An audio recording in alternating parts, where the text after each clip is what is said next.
Buen día, doctor Luis José Jaramillo Valverde y compañeros presentes. El día de hoy, pues nuestro grupo tiene el agrado de exponer sobre el tema enfermedades neurodegenerativas, centrando nuestro análisis en el Alzheimer, el Parkinson y la esclerosis lateral amiotrófica. Esta presentación se realiza en el marco del curso de Genética y Genómica Médica. Los integrantes de este grupo somos Ayala Silvestre Pamela Jocelyn, Camones de Anderas Madame, Porras Marmanillo Katia, Rivero Riveros Nilian Shirley, Salazar Velázquez Akemi y mi persona Paucar Gómez Medalli Cris. A continuación procederemos a desarrollar los fundamentos genéticos y clínicos de estas patologías. La herencia genética es el proceso mediante el cual los padres transmiten a sus hijos la información contenida en los genes. Esta información va a determinar muchas de nuestras características, ¿no? Tanto como físicas, biológicas y algunas predisposiciones a enfermedades. Entonces, ¿qué es la genética? La genética es la rama de la biología que estudia los genes, la variación hereditaria y la forma en que los caracteres se transmiten de una generación a otra. En nuestras células se encuentra el núcleo y dentro de él están los cromosomas que contienen el ADN. El ADN va a almacenar toda la información genética necesaria para el funcionamiento del organismo. Ahora, respecto a la organización del material genético, esto está organizado de la siguiente manera, como podemos apreciar en la imagen. La célula contiene un núcleo. Dentro del núcleo se encuentran los cromosomas y los cromosomas están formados por ADN. Y el ADN pues contiene los genes, que son segmentos de ADN con información para una característica o también puede ser para una función específica. Por ejemplo, algunos genes influyen en el color de los ojos, el otro pues el grupo sanguíneo o la estatura. Ahora, respecto a los conceptos, claro, es bueno comprender la herencia genética y conocer algunos términos importantes, como por ejemplo, gen, que es la unidad básica de la herencia, alelo, diferentes versiones de un mismo gen, locus, posición específica de un gen en un cromosoma, genotipo, conjunto de alelos que posee un individuo, y fenotipo, características observables que resultan de la interacción entre los genes y el ambiente. Ahora, patrones de herencia. Existen diferentes formas en las que se heredan los rasgos. Uno de ellos es herencia dominante. Un alelo dominante se va a expresar aunque solo esté presente una copia. Por ejemplo, vamos a tener dos alelos dominantes y un alelo dominante y uno recesivo. Estos van a mostrar el rasgo dominante. Ahora, solo dos alelos recesivos. Estos van a expresar el rasgo recesivo. Respecto a la herencia recesiva, el rasgo aparece únicamente cuando el individuo va a poseer dos alelos recesivos, es decir, AA minúscula. Respecto a la codominancia, ambos alelos se expresan al mismo tiempo. Un ejemplo clásico, ¿no? El grupo sanguíneo A y AB, donde los alelos A y B se manifiestan simultáneamente. Ahora, dominancia incompleta. Ningún alelo va a dominar completamente al otro y aparece un fenotipo intermedio, por ejemplo, flores rojas, ¿no? Que va a ser homocigoto dominante, flores blancas, que va a ser un heterocigoto, flores rosadas, un homocigoto recesivo. Ahora, respecto a la herencia ligada al sexo, algunos genes se encuentran en los cromosomas sexuales, ¿no? Ligada al cromosoma X, ya que esto va a ser la más frecuente. Los hombres tienen un solo cromosoma X, por lo que van a presentar con mayor frecuencia las enfermedades hereditarias que van a estar ligadas a este cromosoma, como por ejemplo el daltonismo, la hemofilia. Ahora, ligada al cromosoma Y. Estos rasgos se van a transmitir exclusivamente de padres a hijos varones, ¿no? Porque solo los hombres poseen el cromosoma Y. Ahora, la influencia del ambiente. Estas características de una persona no van a depender únicamente de los genes. El fenotipo va a ser el resultado de la interacción entre el genotipo, ¿no? Genes, más ambiente, que, bueno, estos van a dar unos factores como la alimentación, ¿no? El ejercicio, el clima y el estilo de vida, ya que pueden influir en la expresión de los genes. Por último, la importancia de la genética. Como sabemos, el estudio de la genética es importante porque permite tanto comprender la diversidad entre los individuos, diagnosticar y prevenir enfermedades hereditarias, desarrollar avances en medicina, agricultura y biotecnología, y por último, mejorar programas de conservación de especies. En conclusión, podemos decir que los genes contenidos en el ADN se transmiten de padres a hijos siguiendo distintos patrones de herencia, ¿no? La combinación de los genes y la influencia a la vez del ambiente van a determinar muchas de las características que vamos observando en cada individuo. Y esta información pues es fundamental para comprender la salud y la evolución y por último la diversidad biológica. Siguiente. Bueno, continuando con la exposición, ahora explicaremos acerca de los genes específicos que causan o aumentan el riesgo de sufrir estas enfermedades. Empezamos con el Alzheimer. Esta enfermedad se divide en dos tipos. El primero es de inicio temprano o familiar. Este es poco común y se transmite de padres a hijos. Se debe a fallas directas en tres genes: el gen de la proteína precursora amiloide, la presenilina 1 y la presenilina 2. El segundo tipo es de inicio tardío o esporádico. Este es más común, pero aquí no hay un gen que cause la enfermedad por sí solo, sino que el gen APOE de tipo 4 actúa como un factor que aumenta el riesgo de padecer dicha enfermedad. Por su parte, en el Parkinson funciona de manera similar.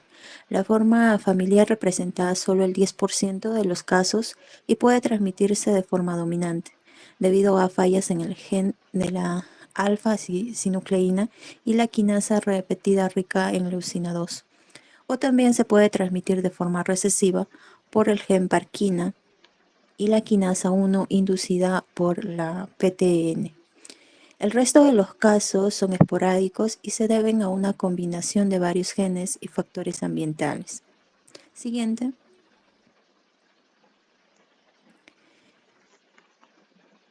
En el caso de la ELA, esta enfermedad, el 10% de los casos son familiares y se heredan de forma dominante. La causa genética más común es una alteración en el gen del marco de lectura abierto 72 del cromosoma 9. Otros genes muy importantes que se dañan en esta patología son el gen superóxido dismutasa 1 y el gen de la proteína 43 de unión al ADN de la TAR. Estos genes hacen que las neuronas motoras sufran estrés y de esa manera mueran. También es importante recordar el término pleitropía, ¿no? Esto significa que las enfermedades mencionadas como el Alzheimer, el Parkinson y la ELA no son totalmente independientes en nuestro ADN. La ciencia ha descubierto que estas tres enfermedades comparten riesgos genéticos comunes. Las fallas en la energía de las células o la acumulación de proteínas basura son problemas provocados por genes compartidos.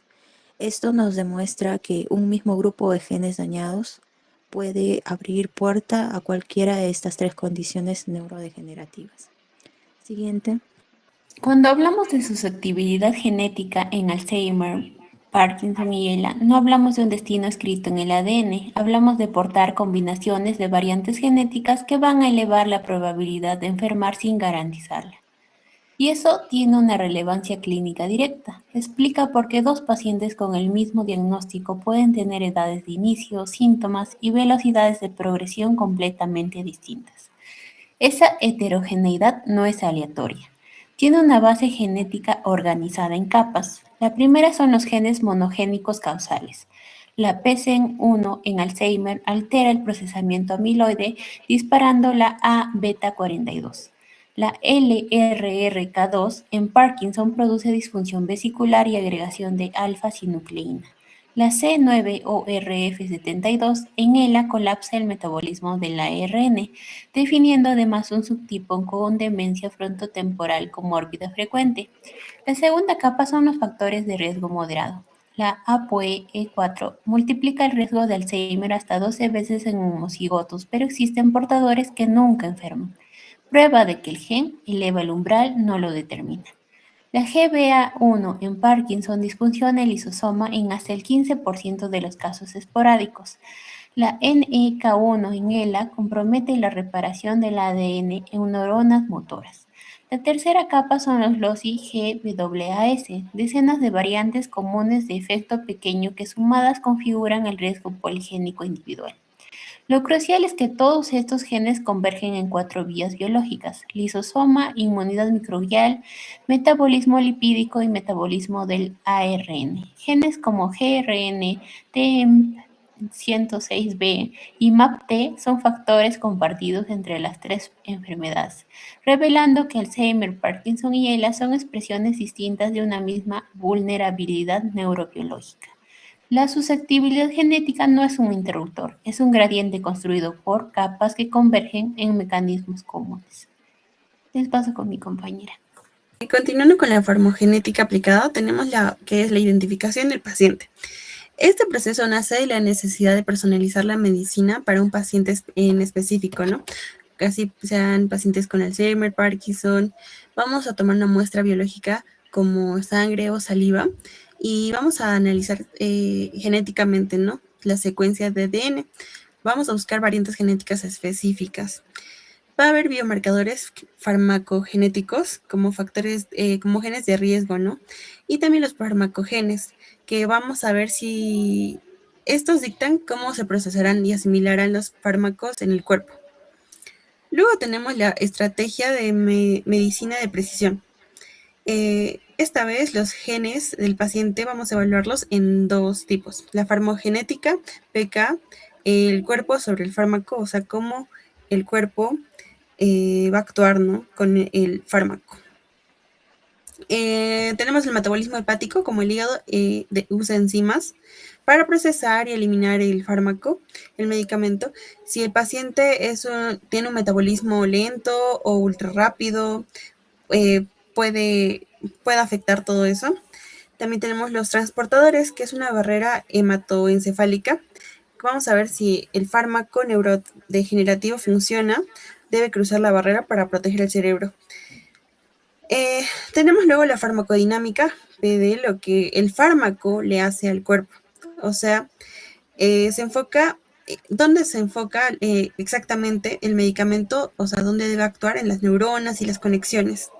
Las variantes genéticas pueden modificarse los receptores y dianas, como los receptores dopaminérgicos. Y también, dependiendo de los genes del paciente, el medicamento puede unirse con mayor o menor afinidad a una neurona, cambiando totalmente la respuesta, ¿no? Luego, para terminar, tenemos el resultado de aplicación clínica. Vamos a tener el informe farmacogenético, que es lo que nos bota el perfil metabólico del paciente, las recomendaciones genéticas. Luego tenemos el ajuste del tratamiento. No podemos medicar y ya, sino que también tenemos que hacer cambios de dosis, reducir o aumentar, seleccionar un fármaco alternativo quizás, y también ver si el tratamiento estándar funciona o no funciona. Esto todo para el beneficio final en el paciente. Voy a hablar sobre las terapias personalizadas y emergentes. Bueno, en este caso vamos a ver lo que es el esquema de cómo la medicina de precisión está transformando el tratamiento de las enfermedades neurodegenerativas, como podemos observar en el objetivo actual, ya que es el únicamente aliviar los síntomas como de medicamentos, sino identificar la causa específica de la enfermedad en cada paciente para frenar su progresión y proteger las neuronas y mejorar lo que es la calidad de vida mediante tratamientos personalizados.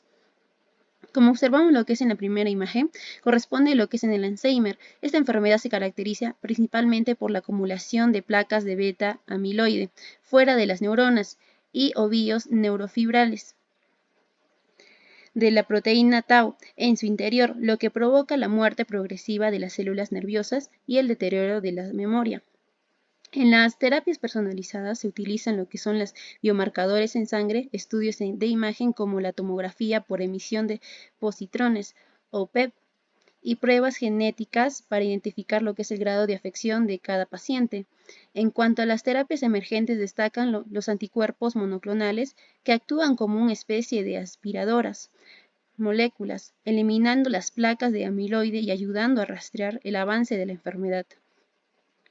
Luego vemos lo que es en el centro, vemos lo que es la enfermedad de Parkinson. En este caso, el daño ocurre principalmente en las neuronas dopaminérgicas de la sustancia negra que corresponde de producir dopamina, que es un neurotransmisor esencial para controlar los movimientos voluntarios. En las terapias personalizadas incluye el análisis genético del paciente para identificar mutaciones específicas y seleccionar el tratamiento más adecuado según su perfil clínico. Y las terapias emergentes, las investigaciones se centran en terapias genéticas que buscan corregir alteraciones de ADN mediante vectores virales y en el uso de células madre para reemplazar las neuronas perdidas y favorecer la recuperación de función motora. Ahora, finalmente, lo que tenemos al lado derecho encontramos la imagen de esclerosis lateral amiotrófica o ELA. Es una enfermedad que destruye progresivamente las neuronas motoras encargadas de controlar los músculos, causando debilidad, pérdida de movilidad y en etapas avanzadas dificultad para respirar.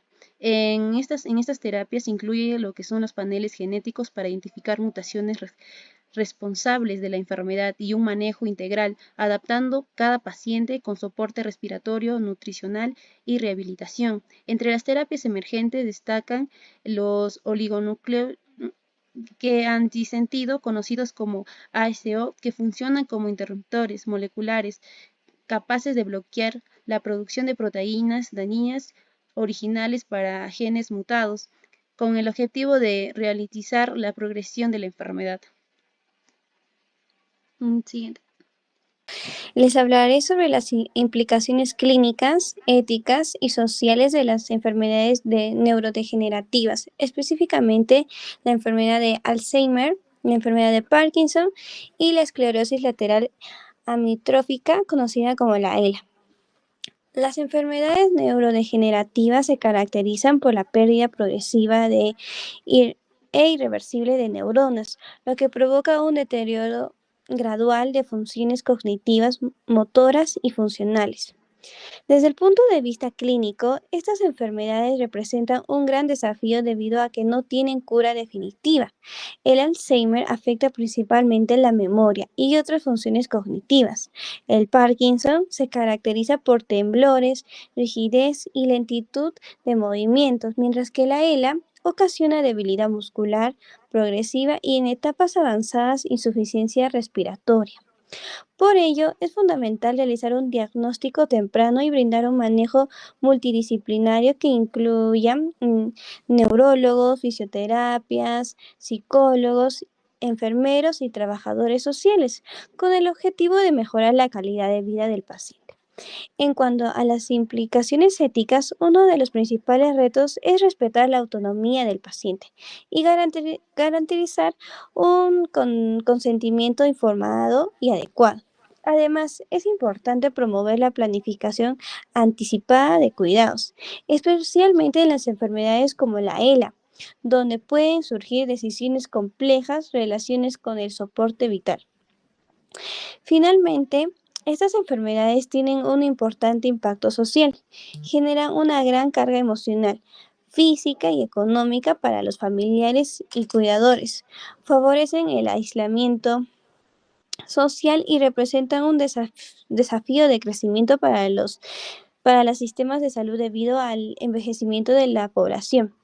En conclusión, el abordaje de las enfermedades neurodegenerativas debe ser integral y centrada en la persona, combinando atención médica, apoyo psicológico y protección de los derechos del paciente y políticas públicas que garanticen una atención digna y de calidad. Siguiente. En conclusión, el Alzheimer y el Parkinson y la esclerosis lateral amiotrófica son enfermedades que afectan progresivamente el sistema nervioso y cambian la vida de quienes la padecen y de sus familiares. Aunque actualmente no existe una cura, los avances científicos han permitido mejorar el diagnóstico y el desarrollo de tratamientos que ayudan a controlar los síntomas. Por eso es importante seguir impulsando la investigación y promover un diagnóstico temprano para ofrecer un manejo de calidad de vida a los pacientes. Entonces, como reflexión, consideramos que conocer estas enfermedades nos permite comprender el gran impacto que tienen en la vida de los pacientes, de sus familiares. También consideramos que es fundamental seguir apoyando la investigación científica, promover el diagnóstico temprano y fortalecer la atención integral de quienes la padecen. Y finalmente creemos que la empatía y el respeto y el compromiso de toda la sociedad son esenciales para brindar una mejor calidad de vida a las personas afectadas. Gracias.